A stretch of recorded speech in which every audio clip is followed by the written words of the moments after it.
In the distant mists of the ancient world, long before the rise and fall of empires, before the inked pen recorded the exploits of mortals and gods, there was sung a story of war, pride, and destiny, a tale that has echoed down through the centuries.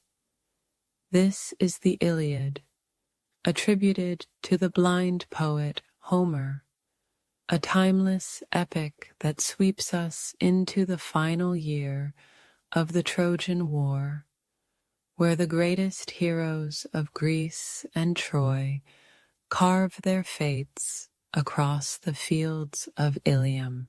The story begins with the wrath of Achilles.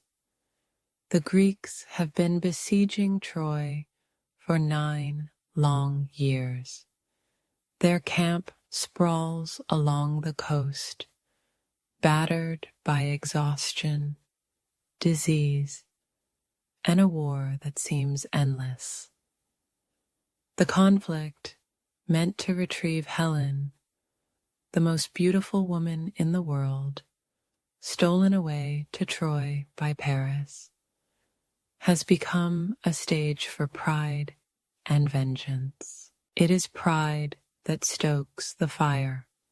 Agamemnon, king of men and leader of the Greek host, and Achilles, unmatched in battle, are both given spoils.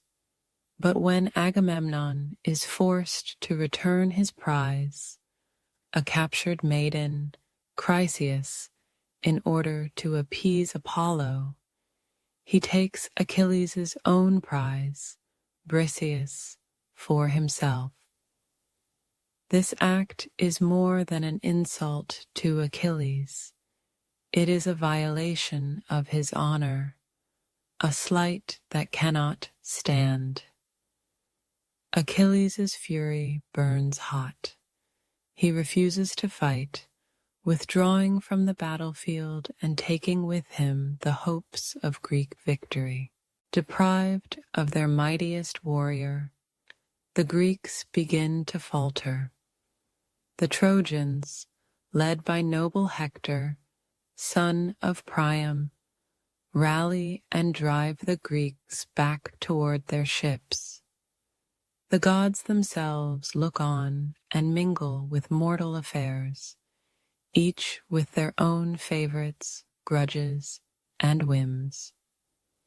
Hera and Athena, champions of the Greeks, conspire against the Trojans, while Apollo and Aphrodite lend their favor to Troy. As the battle rages, the Greek leaders plead with Achilles to return, offering riches, women, and apologies.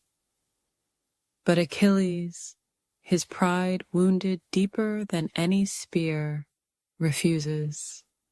Bitter and enraged, he remains apart, playing his lyre and brooding in his tent. It is now that the stakes become personal.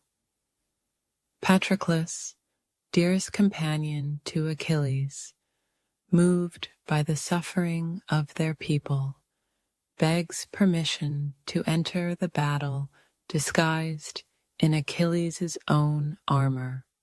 Achilles relents, but warns Patroclus to fight only to defend the ships, not to chase glory deep into the enemy's ranks. Patroclus, shining in Achilles' armor, becomes the rallying beacon the Greeks had lost. The Trojans fall back in confusion, thinking Achilles himself has returned. Patroclus pushes them beyond the ships, striking down many until the fates intervene.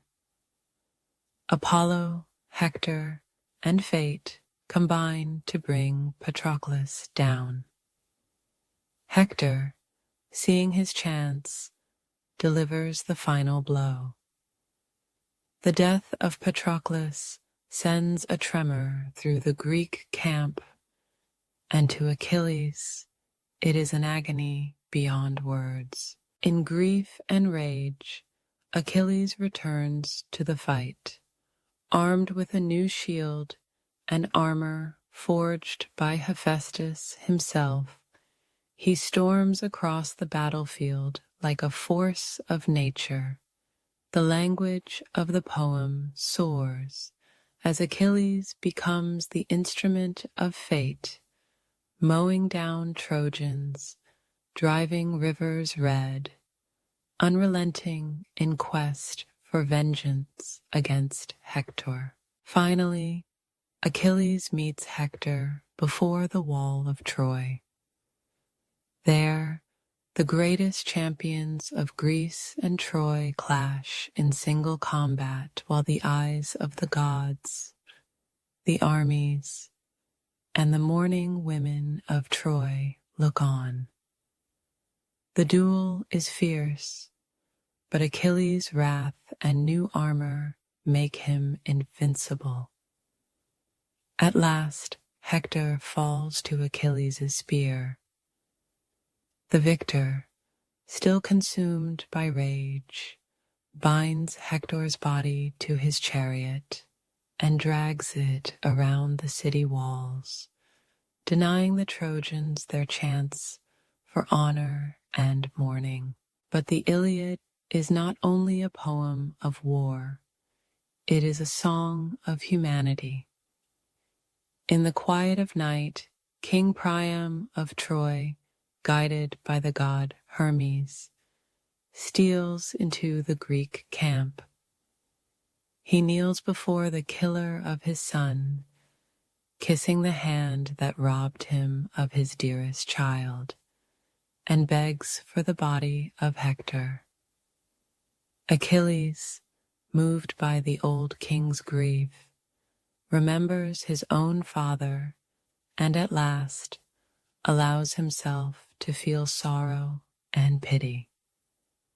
The greatest hero and the grieving father weep together, and Achilles returns Hector's body, allowing for the rites of respect and burial.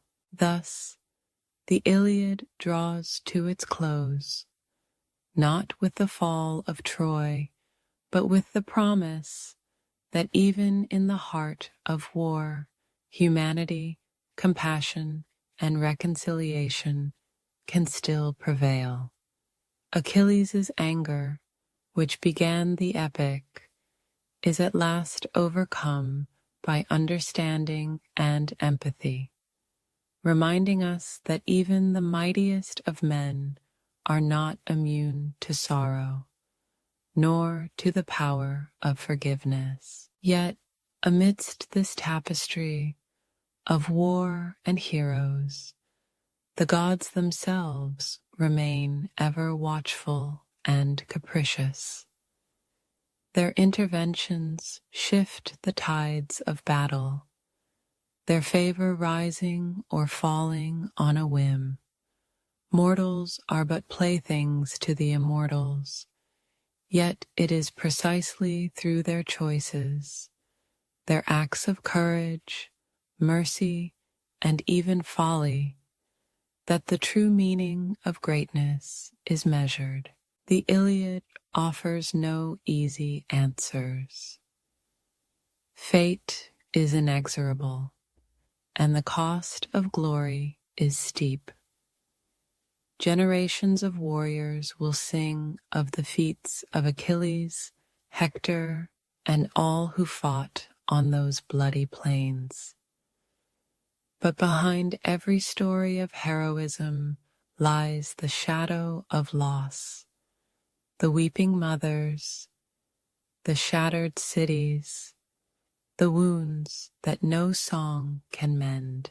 Through it all, Homer's verses carry us from the towering ramparts of Troy to the intimate agony of a hero's grief. From the thunderous clash of armies to the solemn stillness of the funeral pyre, in this epic, The ancient Greeks found meaning in the chaos of war and reminders of the fragile bonds that bind us all. The story lingers in that liminal space between mortality and divinity, where human striving meets the inexorable will of fate. It reminds us that while men may clash and gods may meddle, it is acts of honor, humility, and compassion that leave the most enduring legacy. The Iliad remains not only a chronicle of battle, but a meditation on what it means to be human in a world fraught with conflict and longing. Thus ends the tale as Homer sang it, the song of Ilium's downfall, of men and gods, rage and reconciliation, a story as old as time and as relevant as today's struggles.